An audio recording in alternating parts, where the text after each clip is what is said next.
Hello and good morning, good afternoon. My name is Tommy Mitchell. I am with the Run Duo podcast, and today, myself and my cohort, India Cook, we are going to be facilitating this podcast panel for the Race 2020 Speaker Series, excelled by Citizen Trust Bank.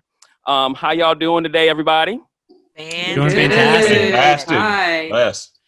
Yeah, so we have some amazing podcasters here with us today. So, of course, Tommy and I are a podcast based here in Atlanta. We started our podcast in 2018, and we just love talking to runners, educating and entertaining. Me and Tommy have a very interesting relationship of how we banter back and forth.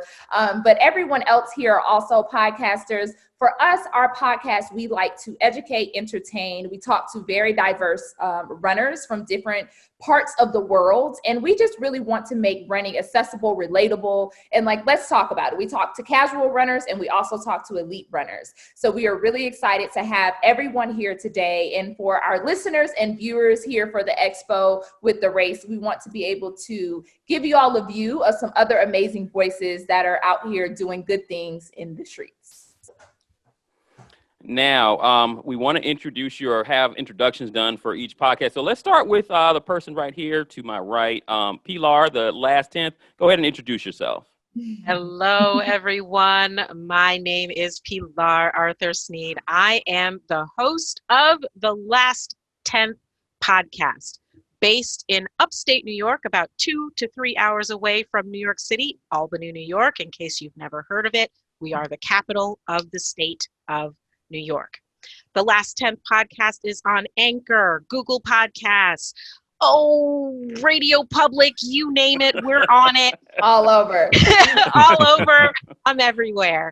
And I started the podcast in March of this year, and just a little pat on my back, I've reached over 1,000 plays, so I feel pretty good about that. Yes, Yes. And the Last 10th podcast is really a podcast that's for everyday runners who are doing some amazing things. I like to talk to people who are just like myself, who may have started out in running later in life. They could have started running, when they were kids, but I like to hear about the amazing things that runners are doing. And then, of course, the other piece of the podcast is that I'm bringing a little bit of diversity, probably a lot of diversity to the running world, because as a person of color myself, I felt like it was important to share the point of view from running from my perspective. So that's the purpose of my podcast. And that's it. That's a little bit about me. Anything else? Awesome. Did I forget? Thank you very No, much, that was Pilar. good. Thank you. Now, let's go next to the Start Line podcast, Dee and Jules. Woo-hoo! Hello from London. Yes, London. I'm Jules. I'm Dee. And actually, there's 3 of us that are part of the Start Line podcast, because our sister, Patrina, is also a co-host of the Start Line podcast. So we are 3 sisters who run. We love to run, we love to eat, and we love to talk. And so we launched the Start Line podcast, and we talk about running, eating, life, and everything in between. So we launched April last year. So I think we also celebrated 1,000 listeners, but when did we get that? I can't even remember. But we talk about everything. Yeah. Like we talk about health related issues and what things may prevent you from running, getting yourself on the start line, things around how difficult it is as a new runner to start running, how difficult it is as a person of color to run, because we're not very well represented. Injuries, how you get over injuries. Yep. We've had a podcast about food. So we had our friend come on, he hates the word foodie, but he's a foodie, and we're foodies. So he's like a kind of guide to London eating. And we how to find time for running as well. That was a really good episode. That's huge. Like a lot of times you don't find the time. So it's like, we had our friend Trojan, who's co-founder of our running crew, and talked about how you find time. Even 10 minutes to go out for a run is a run. So it's kind of re-educating your mind about about that and what you can do in the time that you have. And finally, we did a very good roundtable podcast episode around Ahmaud Arbery's murder. And we had participants from the States as well as from the UK, and that was one of our best episodes as well. So you can find us on all podcast platforms, Apple Podcasts, take it away, Spotify, TuneIn, Podchaser, everything. Wherever you listen to your podcasts, you can find The Start Line. And, obviously we're also on the Start Line podcast. The Start Line podcast, yeah. Got it. That's great. That's great. Now I see we have the Race Mob, and they're fancy. They got I'm loving the branding. Brandon is on Nicholas point. has They got- hats too. everybody He's always looks got the fancy. gear everywhere we go. I'm like, oh my god.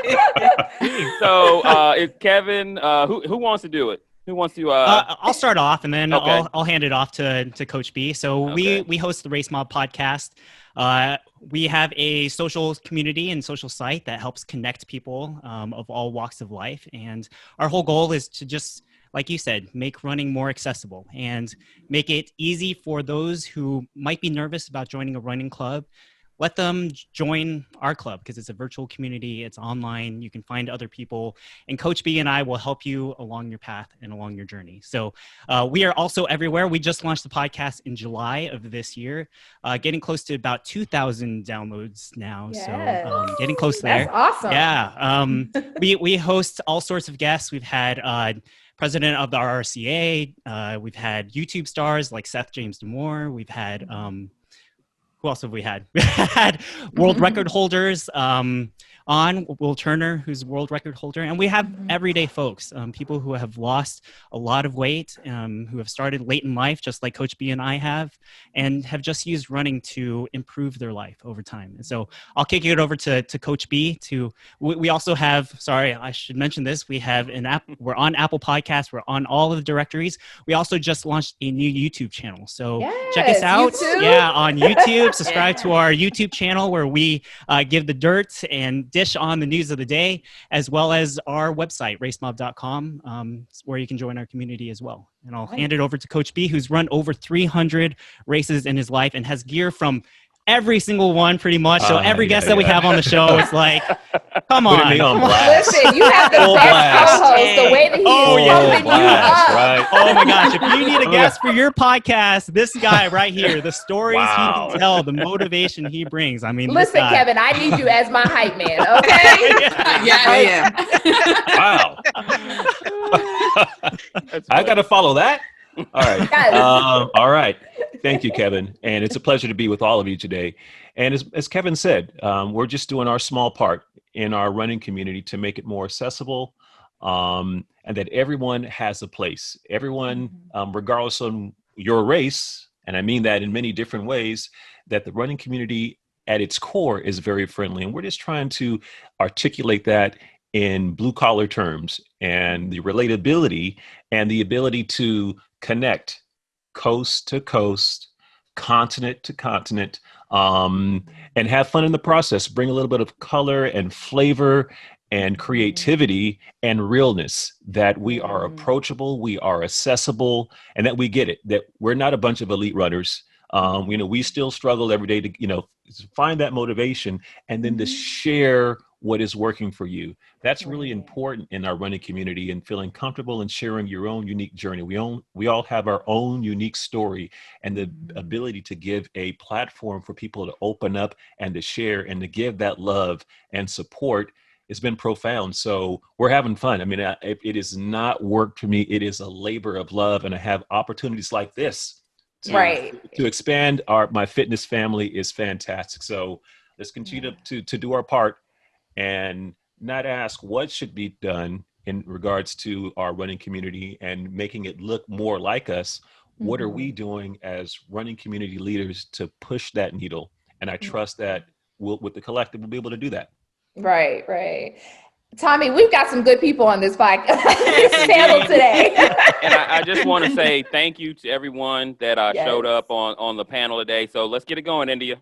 Yes. So, of course, with the Run Duo, we are a podcast and we like to interview Black and Brown individuals, people of the Black, Indigenous, people of color, BIPOC. We want to interview a diverse area of people. And we find that it's very important for us to use our platform to ensure that individuals that don't respectfully get the platform that they deserve can get it, right? Like if we're out here doing that, we need to ensure that they are getting the platform. So I want to start with the start line. How do you feel your podcast is elevating diversity in the running community? Ooh, that's all. Being here is one. Absolutely. Being here is one. And I think I'm always saying this. We're always trying to get a seat at the table, and I'm done with getting a seat at the table. I'm for building our own table. Mm-hmm. So by launching the podcast, that was part of us building our own table, because we were like, we don't see people like us in the mainstream running media. Mm-hmm. You know, I'm tired of waiting for a Runner's World to put a normal Black person on the cover. Mm-hmm. We need to just look at what our skills and talents are. Mm-hmm. We have the ability to do it. Let's just do it. Mm-hmm. And so that was kind of a real driver for us, was just to stop waiting for someone to ask us. Mm-hmm. Stop waiting for permission and just seize that moment and do it ourselves. And so once we got that platform, we were determined to make sure that we showcased as many people as we could. So, you know, we started small, as you do when you're launching a podcast. It's who you know.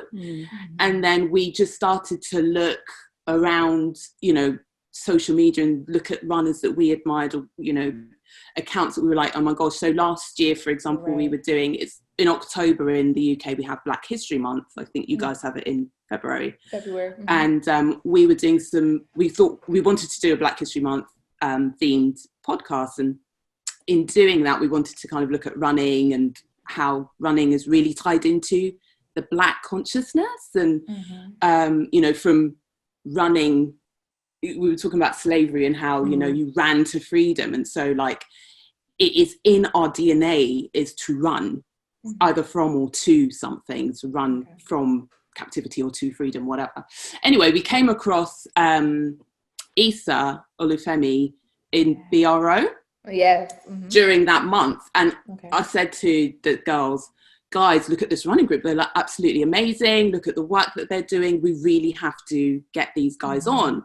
And even though, you know, they're in Baltimore, we're in London, we just knew that we had to get them on. And so it's like, you know, how can you kind of showcase the great things that we're doing, the crews that exist, that, you know, people just think that running, we had a shoot today with a publication, and we were talking to the guy, it's a white photographer, and he was saying, you know, but there's loads of Black elite runners. Like you look at track and field and it's like loads of, you know, long distances, Kenyans or Jamaican sprinters, whatever. But when you go to the parks or you look on the streets, running is seen as a white middle class pursuit. Like that's what it's seen like. And we're out there, but we're not seen. And so we just wanted to make sure that we create a space where we can be seen. And we use that to showcase as many people as we can. And I think it is working in terms of how we're diversifying the picture through our podcast, through our running crew, the Emancipated Run crew. We are being more visual, you know, and visible. And you know, we are representing a movement that other people are seeing, and they're latching onto it. But also we're trying to bring on board people with us. So we had an opportunity, our running crew had an opportunity to get involved with a run that the London Marathon events put on. And we brought in other crews that we knew to be involved. There's not many of us, but the little that we knew, we were like, come along, come down. We were doing a shoot and we were like, guys, come down, you know. So we are not also trying not to be kind of selfish about, you know, where the limelight is shone, we're like, how many people can we fit into this limelight? Because it's not, we have to get everyone, as many people in this. It's kind of open that door, keep it open, and allow other people. Yes, exactly. Keep the door open. Yes, I mean, I think that totally makes sense, and I think y'all are doing an amazing job with it. Now, Coach B, you mentioned in your intro just about trying and making sure that we are taking a stance and that we're here. Like what I heard from you was that it's not that we're not here. It's just we need to be seen, right? So any people of the Black, Indigenous people of color, like we need to be seen. So what do you think? How do you think your podcast is, working on ensuring that diversity is being put out for this community? So what are we doing to help spread the message, to share the mission, and to be a part of change? As we have our guests, I mean, it's one thing our guests are coming on and they're sharing their stories, which is great. But the commonality in asking, again, what are you going to do? One of our most recent guests were the president and executive director for RRCA, Road Running Club of America. And I mean, they, are a fairly influential group across the United States. They do a lot of running coach certification and educational series. And with the new president who started in April of this year, pandemic year, coming off the Ahmaud Arbery murder, and he's a person of mixed race, and he gets it.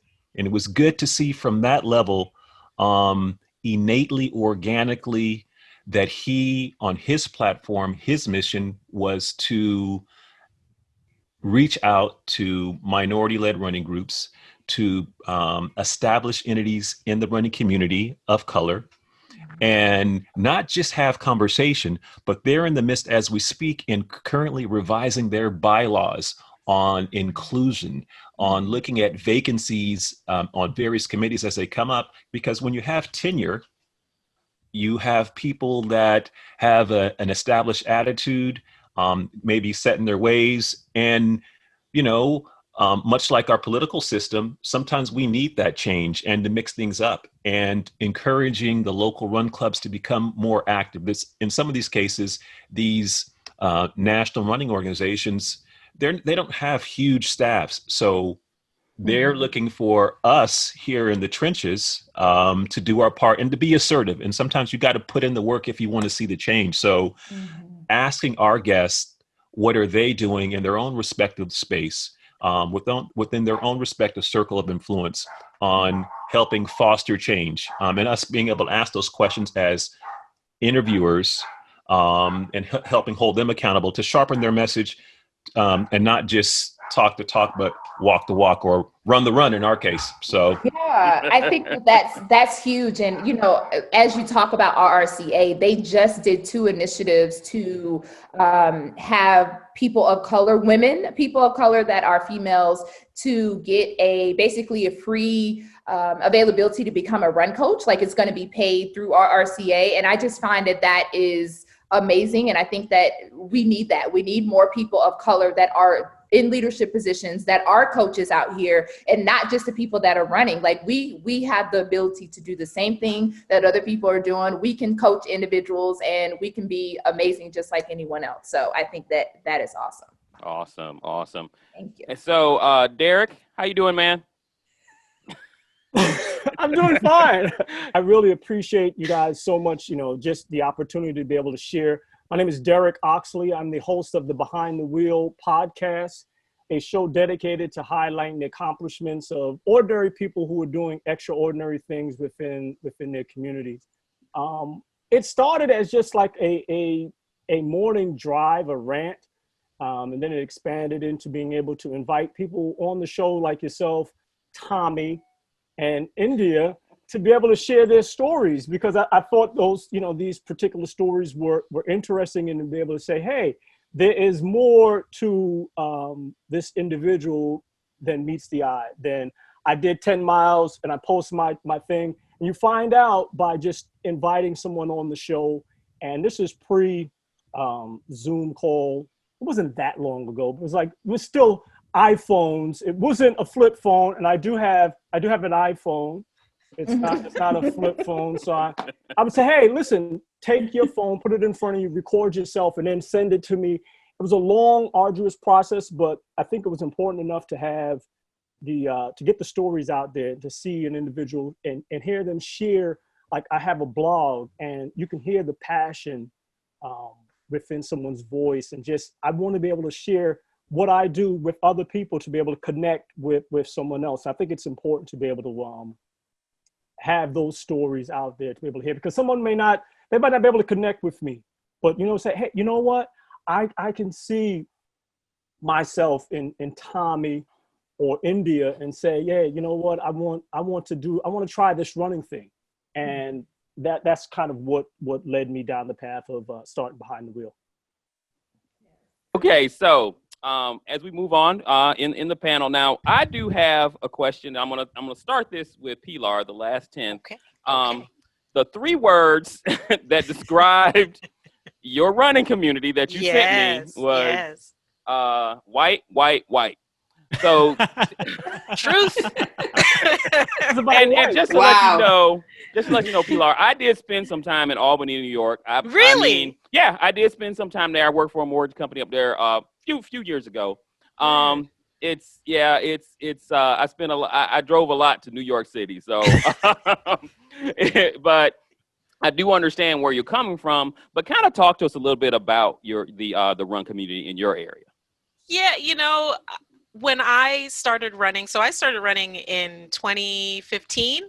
I was 43, and I decided that, I needed a little bit of a change of pace. I also have asthma, so I was finding that getting upstairs was getting to be a little bit of a challenge for me. So I was like, I need to do something about this. So with my husband, we decided we would take a little bit of a running class, course, whatever, and we started running, hired a coach, et cetera, et cetera. And then eventually I found myself starting to go to races. And I would show up at the race and I would look around. And I was like, oh, it's just me. It's just me. And I never felt particularly comfortable. I mean, I don't want to say I felt uncomfortable, but I didn't feel particularly comfortable because obviously, through the course of running, I've lost weight. It wasn't my goal, but I have lost weight. So I look more like a runner now, but when I'm showing up to the races, I don't look like Yeah, a I was runner. about to say air quotes, right? Air quotes. I don't look like a runner. And so I felt like there was like this double prejudice that was sort of being heaped on me. Number 1, I'm a Black woman. Number 2, I'm a heavier Black woman.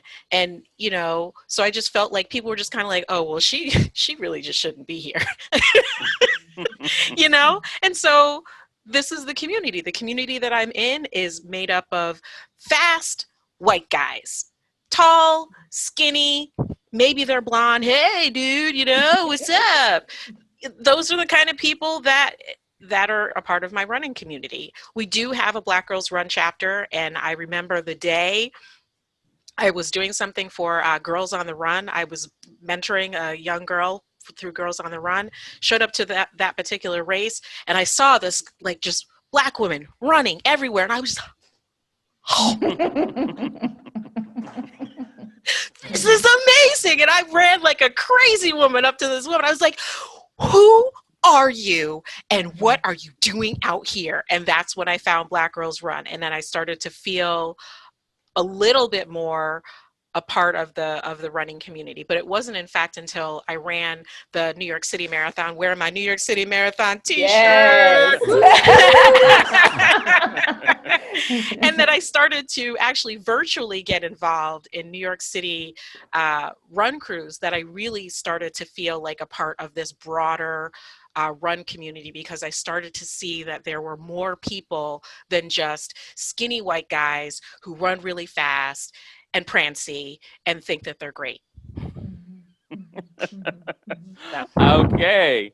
So, and I mean, I like I said, I spent some time in Albany, so I completely understand. I'm from Orlando, Florida. It's, as far as distance running anyway, it's kind of the same thing. Not that I ever felt, when I would go home and run in races, because, running in Atlanta, I think we're kind of spoiled because we can go to a race and see a lot of people that look just like us here in Atlanta.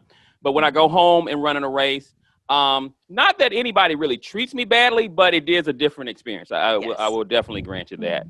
Yes. Now, the other group that sent me something on that. The race mob. Now yours, tribe, fellowship, and resilience. So Kevin or Coach B, whoever wants to talk to that.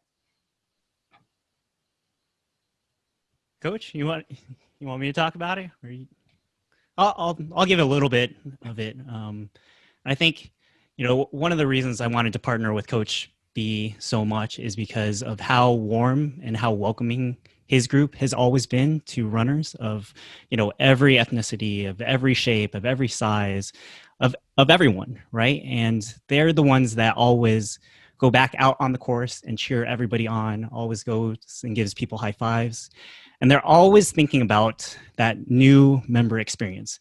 We've all been there, right? First day of school, first day on the job, first day in a new community. We've all been there where we're nervous, we're shy, and running is the same thing. Running clubs are kind of the same thing. It's like, am I going to fit in, right?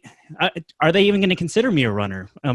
We've had guests on the show that have been running for 5 years, 10 years, and they're like, oh, I'd never join a running community because I'm not a runner, right? Like I just run on a treadmill. And so it's crazy to think about, but once you find that community, once you find that sense of teamwork, team effort, it opens a whole new world of motivation, of support, of, just people cheering you on. It's the most powerful thing, I think, for anybody's fitness journey. So that's why for us, like tribe mentality, right? That teamwork mentality, that's so important to build in. And for us, it's all about how can we make that person that's just, getting into the sport, new to the sport, how can we make that barrier to entry so low that they can just reach out to us personally, say hello, tell us a little bit about themselves, and we can do all the work, right? We can connect them with people that are like-minded, maybe in the same area of their fitness journey, right? Maybe people that look the same, even if they're not in the same area, maybe people that look the same across the country. How can we be the connectors of people? And so that's what we've kind of built our brand all about, is like, can we have sister communities, sister clubs all across the world so that we go to a race in Atlanta and we can go meet up with, the Run Duo podcast team and our sister clubs out there, right? We go out to London, hopefully next year sometime, right? And we can go meet up with the starting line, right? And so that's what we're building. That's what we're all about, is like, how can we build this more global community, this more inclusive community for everybody, and make community more accessible for everybody. Yeah. Well said, Kevin. Very well said, Kevin. Did you want to add to that, Coach B? Yeah, just one of the words we also referenced was resilience. And what does that mean, especially right now with as much adversity as we are all going through right now in our current world, in this new normal? Resilience and how it parallels life like a race. There are going to be points when you may start off a little fast and you may hit the wall. Maybe that aid station is not there when you need it. But what are you going to do to slow down and just put one foot in front of the other in that race, knowing that ultimately there is still a finish line and you can still learn the lessons? Like in life, there's going to be adversity. There are going to be things that do not go your way, things that pop up. Pandemic, pop up. Okay, crash in economy, pop up. How do you respond? Do you just jump out the race and get on the sideline and have a pity party? Or no, you take a deep breath, reset mentally, and keep stepping forward, one foot in front of the other. And the importance of resilience and how the parallels between our running and fitness community, but also in life, just keep pushing forward. And you have a lot of support out there around you. But you just keep it moving. Keep it moving. I think something that you said that stood out to me was there's always going to be kind of someone out there cheering and you just have to keep going. I think the racing scene is the most, when I say welcoming in a sense, of people are going to be out there cheering you on that don't even know your name, that don't even know, like they just know that you're out there, you're trying to get to that finish line and they're going to be cheering you on. But it's the power within you and that strength that you have and the resilience to push through the obstacles and the resilience of just pushing through times where you just really want to give up, right? We all know that we've had times where we're just like, you know what, I'm throwing in the towel. But we keep pushing through. I think all of us as runners, we know that definitely happens. And like you said, it's parallel to things in life. There's things that we go through. We want to throw in the towel, but we say, we're going to keep pushing through. So that's definitely true. Exactly. Actually, so while we're talking, because I did want the Start Line podcast, because yours was interesting as well. Talk a little bit about your running community there in London. Well, I think similar to what everybody else has been saying there, it's reflected here. So the running community in London, and London is such a diverse place. It's such a huge place. It's unbelievable. But you go to races, and when I started running plus 20 years ago, I would sign up to sort of 5Ks, 10Ks, and be the only Black woman, and fast forward. Did you say 20 years? Yeah. She started at 5. I started at 5. Derek, you had to take your glasses off and look. I got to get a new prescription. That can't be accurate. Derek, you're my new best friend. Thank you. Fast forward, and not much has changed. Though I remember doing a half marathon before we started our running crew, actually, in a place called Hackney. And Hackney is based in sort of, it's East London, on the fringes of the city, actually. And it used to be one of those places that were heavily populated by people of colour, and then it got just gentrified, and they moved us out, and they moved, but it's still heavily diverse. And I went there with my mum.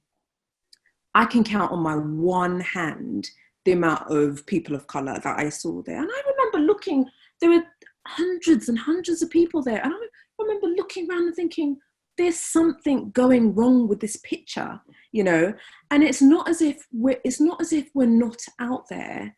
We're out there, but we're just not represented. We're not represented anywhere at all. Or the race, a lot of the races that happened, they're just not targeting No.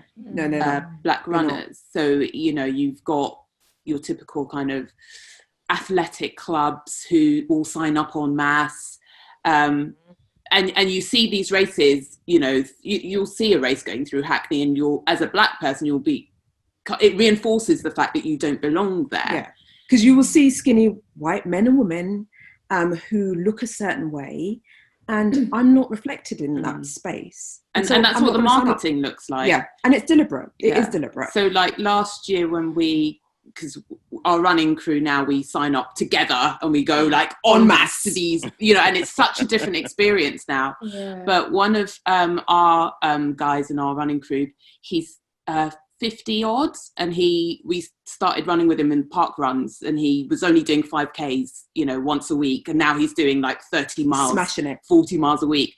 And we went to an Adidas run last year. It was a 10K, and he said he was like, I'm really glad that we came down here together, because when I was looking at the advertising and all the marketing and emails, I felt I'm an old Black man. Everyone who's going to be at this run is going to be 25 years old and white, and skinny. And I didn't feel at all that this is something I could do.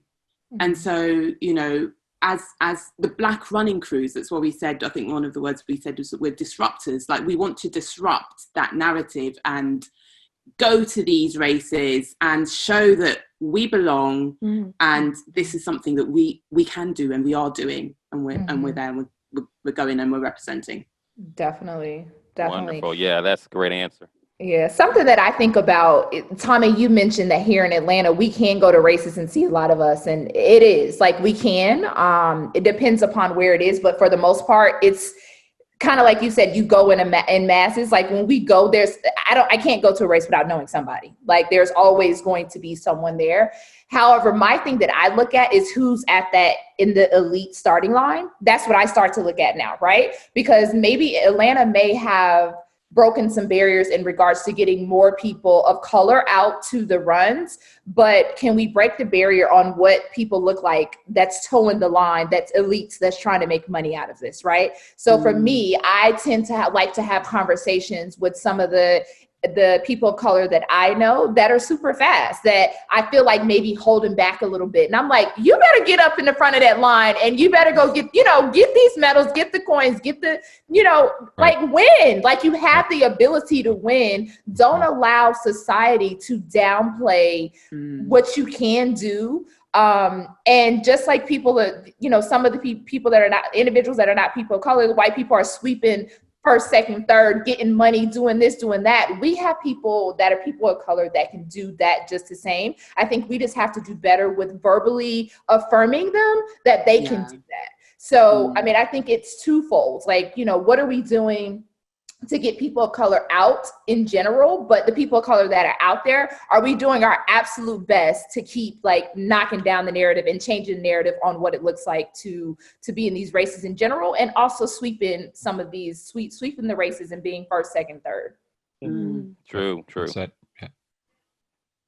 The start line, you mentioned and you sent us a question about why is it important to have a race like either ran by or for, people of color. Like, why is it important for it to be distinct? Because there's a lot of times there's conversations, and I've heard this in regards to the race, like, you'll hear conversation, why does it have to be separate, right? Like, why do you have to build something that's separate from what's already out there, right? What do you think, Pilar? I want to ask this to you. Like, why do you think there can be, should be, or do you feel like there should be something separate for people of color, a race that's separately for us? I think that's a really good question. And I want to go back to something that Dee and Jules said earlier, which I have felt many times myself, and that is that we're not going to wait to be invited to the table. We need to start building our own tables. And I personally feel, and this was kind of the reason why I started, my podcast, was that I felt like if I wait for somebody to ask me to come to their podcast or to talk to me about what I want to do, I'm going to be waiting a long time. And I don't see any reason why, when we have so much excellence in our own communities, that we shouldn't go ahead and build races, build podcasts, build racing companies, build magazines. We need to do that now. And then when those other magazines and other races, they're going to say, oh, well, look at what they're doing over there. We should jump on board of their train. And they should come to us and ask us if they can be a part of what we're building, and not the other way around, because that's the way that it's been for as long as I have been on this earth. And I just feel like, hey, you know what? We're here. We're going to do it. Let's make it happen. Yeah.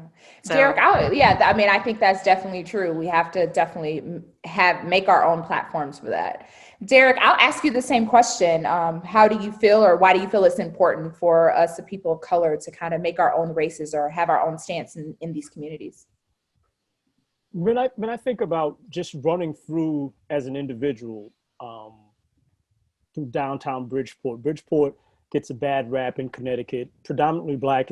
There's some sections going through gentrification, but when I run by and I see a mom with her child, and I feel like a superhero, because to a little kid, this person bobbing through the streets, it's like, and they naturally are like, I want to do that. That just looks like so much fun. I don't want to be holding on to mommy's hand.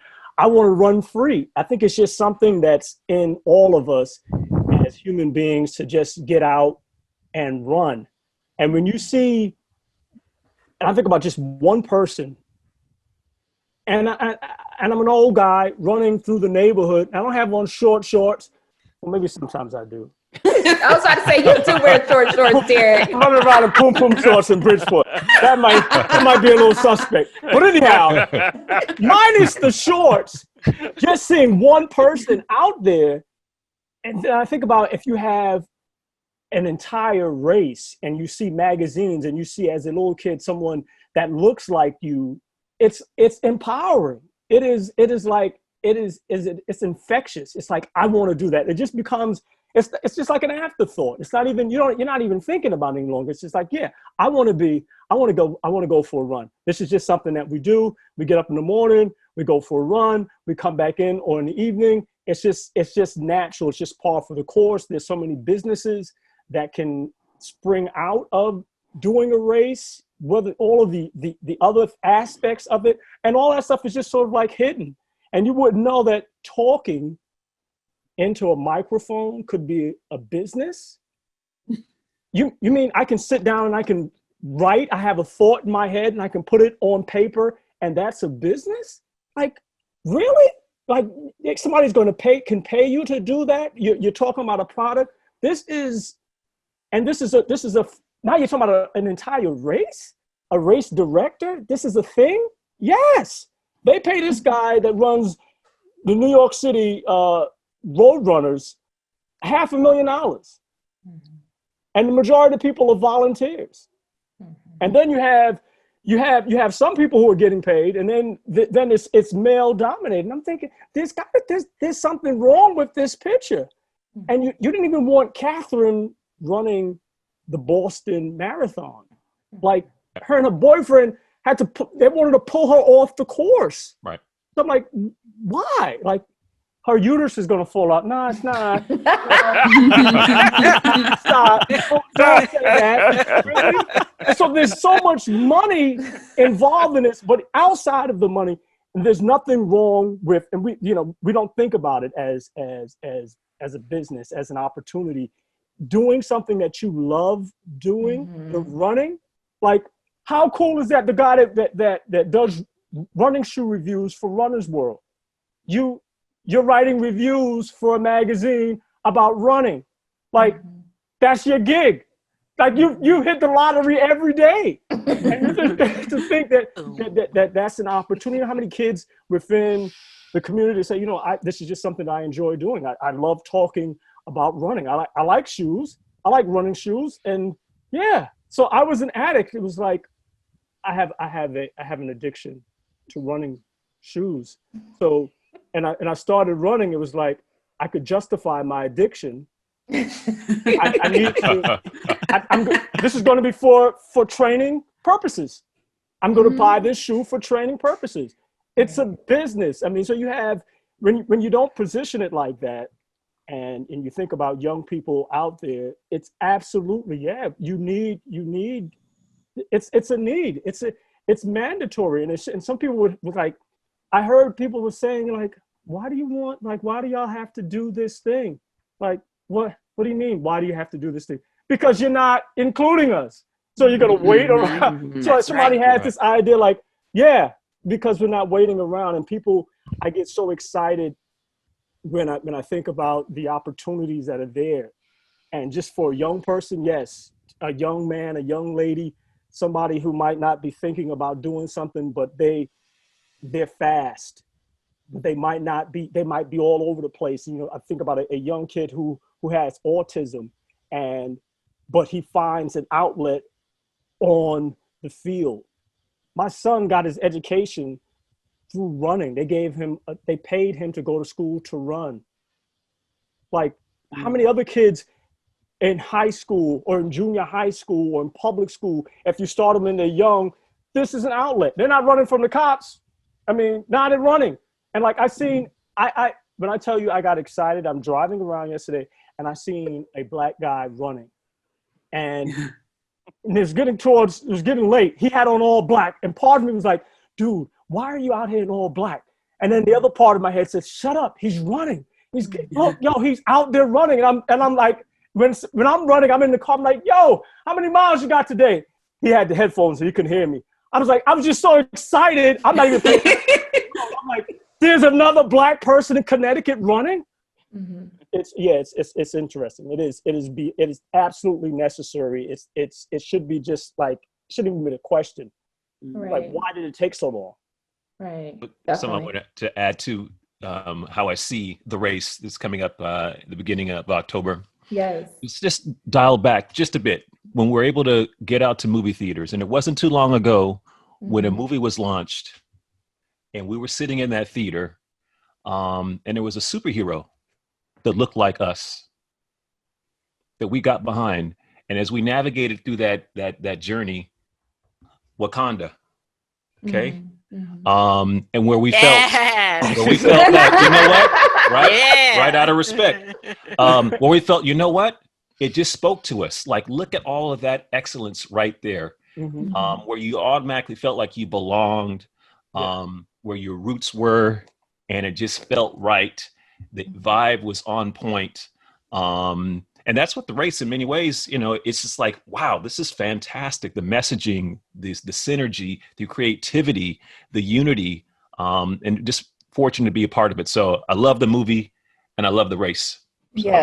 Yes. I think what's, so important about everything that you all just said is we are all trying to do the same thing, but we just matriculate through the process in a different way, right? And maybe for different reasons. And I think at the end of the day, Derek, you mentioned, getting the kids involved in, like, if they don't see it, you won't do it, right? Like, if you're not exposed to it, you won't do it. So I know for me, even for school, it was like cross country, or running was a punishment, right? So it was not, let's do this because you can enjoy it. It was, oh, you got a bad grade, go give me a lap. Go give, you know what I'm saying? Go do this, go do that. It was not introduced to me as something that was positive. And I think we just have to really change the narrative of that. And I am just really excited that everyone here, we are changing the narrative in the process in just a different way. And for me, it's just people of color, we just have to do what we can, take every step. Every episode that you all put out, you're making a difference, whether you feel like you're not or you are or not. Like, the work that you're putting in, the research that you're obtaining to find the people that are doing amazing things is definitely asking and doing a lot. So y'all definitely keep doing that. Yes, Thank I you. definitely agree with India. And I mean, we could sit here probably all day. Podcast, Hours. we could talk for hours, but we got time constraints. But I do want to kind of go down the line and let everybody kind of do a wrap up. Is that okay, India? Yeah, sure. Okay. Let's do it. So let's go ahead and start with we'll go down the line. We'll start with you, Pilar. Give us a little wrap up of your experience on the panel, as well as just anything that you want to put out there. I feel so honored to be a part of this spectacular group of people. So thank you, each and every one of you, for sharing your thoughts, your knowledge. I love the Race Mob, your philosophy of resilience, and I love that speaks to me. So thank you for putting that energy out there. I love that, and I hope that as a group of people that are speaking to the world, that we can, as a group of people, continue to do that and share all of that with the world. So thank you for having me here. Yes. Yeah. Great, thank you, Pilar. Let's go to the start line in London town. Dee and Jules. London in the house. Yeah, we are honored. I mean, I feel really humbled to be in this space with you guys. I mean, I don't know what we did to deserve this, but thank you, God. Thank you. No, I mean, I'm like, okay, in London, you're putting in you're work. coming on the podcast. You're coming on the podcast. You're coming on the podcast. Look at your inbox. And also, when we come out to Atlanta next year, we're gonna bring we had booked to come to the race. Yes. We saw it, and so we're coming next year. We're coming with our podcast material. We are Yes. To the road, take it to the streets. Y'all better make it to the A. Yes, everybody, we're come coming. on. Yeah, Coming. but we're just so grateful to be in your space, and it just reaffirms everything that we believe in and that we want to achieve. And as we keep on saying, if you can't see it, you can't be it, and we're seeing you guys. Yes. And so we know we're being it. And so thank you so much. And thank you guys. High five. Thank you. All right, let's go to we'll go with Derek and the Behind the Wheel podcast. This is so exciting just to see so many different people, just like she said, to extend the invitation. I think anything that's said with a London accent I just believe. I think if this president started talking with a London accent, yeah, all right. I think he's telling the truth now. I'll try the vaccine. Anything that is said with a London accent, I just tend to believe. I You just should hear do. our patois. It's fine. It's The fine. patois, oh my God. It is so exciting just to hear other people just talk, and I don't have my mic, but this guy right here in the center, Buford, I don't know why I said Buford the race mob. He's got that radio voice. Yeah, Coach B. Coach B, Definitely. Thank you That so much. smooth It's dulcet exciting. tone. Thank you. Yeah, Thank you. I don't have that sultry voice, so I won't. But it's exciting to just hear the different stories and the different how people are approaching. India touched on it. You have so many different ways that we have to go at it because everyone, we're diverse. Even within the running community, even within the Black community, you have people who have different desires, different interests, and I just want everyone just to be running. I think like I said, we start off running, and at some point we get tied up in doing something else. And so if you can get someone out there on the road, do it. Thank you, Derek. Really appreciate it. And then last but not least, the Run Mob podcast. You guys go ahead and give us the Race mob, give us race your- mob, Race yeah, mob. I'm sorry. race mob. What did I Oh, no say? worries, no worries. What did I say? You said the Run Mob. Yeah, I said the Run Mob. Okay, Yeah, I'm it could've sorry. been that rap And last group. but not least, Close the enough. Race Mob podcast. I mean, for me, it's just an honor to even be invited on this panel to meet all of you. Definitely big fans of everything that you guys are doing. Big fans of Tess and the race, For sure. and what she's doing to spread the message about that Black dollars, that marketing to the Black community will reap benefits and reap results. And we can't have, 92% whites or Caucasian in racing and running any longer. It just doesn't make sense, both from a running community and from everywhere across the board. And so being diverse means people of all colors, all genders, all sizes, all shapes, all sexual orientations. It means being diverse across the board and including everybody. And so thank you guys so much for inviting me to the podcast. It Of course. it just means so much to me. So Yes. I love Atlanta. I love Atlanta. Do you Until love her? next time, I love Atlanta. Yeah. And I was Matt I was Fitzgerald is going to put down some food next time Right. we go. I was there in February for the Olympic marathon trials, and I ran the Atlanta Marathon the following day. But Gus's chicken, hot fried chicken, oh, fantastic! I will digress because you got to eat. Got to Yes. eat. Got to eat. We have It's to important. fuel ourselves, Coach B. So the ability to collaborate like we're doing right now, feel very fortunate and blessed, like we've all expressed here, because we don't always see the ability in our community for people to come together and collaborate. So what Tess is doing with the race is fantastic. And for us as voices in the running community, minority voices on the scale of things continue to stick together, continue to collaborate, continue to support each other. And, I think our best days are in front of us. So fortunate to be in this race with each one of you. And let's keep striding. Yes, Keep getting it. yes, Keep getting yes. it, Yes. Mhm. Thank you. Yep. Yes, applause, definitely. I applaud all of you for Right. taking time out of your Saturday. I know we all work hard. We except for maybe Derek, I think all of us probably have other jobs.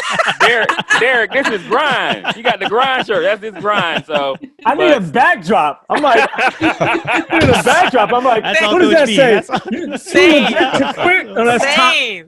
Like the race is like, oh my God. You could have Dang. to edit out. This will be audio. You won't see that. Yeah. but I mean, we all have, other things that we have to do, family, that thing. So to take time out of your day to do this, I truly appreciate it.